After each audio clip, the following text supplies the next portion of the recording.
आज हम नवरात्रि के 8वें दिन पूजे जाने वाली माँ महागौरी की कथा का श्रवण करेंगे।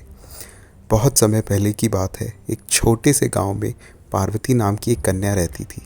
पार्वती बहुत ही निष्ठावान और भगवान शिव की परम भक्त थी। उसने बचपन से ही मन में ठान लिया था कि वह केवल भगवान शिव को ही अपना जीवन साथी बनाएगी। इसके लिए उसने कठोर तपस्या करने का संकल्प लिया। पार्वती अपने जीवन की सारी सुख सुविधाओं को त्याग दिया और घने जंगल में जाकर तप करने लगी। वह जंगल बहुत ही घना था और रहस्यमय भी। वहाँ ऊंचे ऊंचे वृक्ष थे जिनकी शाखाएं एक दूसरे से टकराती थी। पक्षियों की चहचहाहट और जंगली जानवरों की आवाज़ें उस जंगल में गूंजती थी। यह स्थान न केवल भव्य था बल्कि वहाँ की शांति और सुंदरता पार्वती की तपस्या को और भी प्रेरित करती थी। पार्वती ने उस जंगल में एक सुरक्षित स्थान चुना जहाँ एक प्राचीन पीपल का वृक्ष खड़ा था। वह उसी वृक्ष के नीचे बैठकर अपनी तपस्या करने लगी।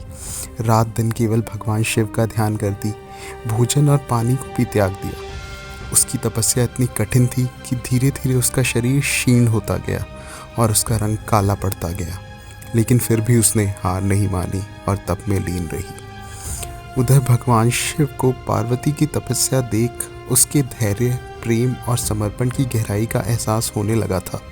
उन्होंने पार्वती की इस कठोर तपस्या से प्रसन्न होकर उसके समक्ष प्रकट होने का निश्चय लिया। भगवान शिव ने पार्वती के समर्पण को देखकर कहा, हे देवी, तुम्हारा तप सफल हुआ। मैं तुम्हारी तपस्या से प्रसन्न हूँ।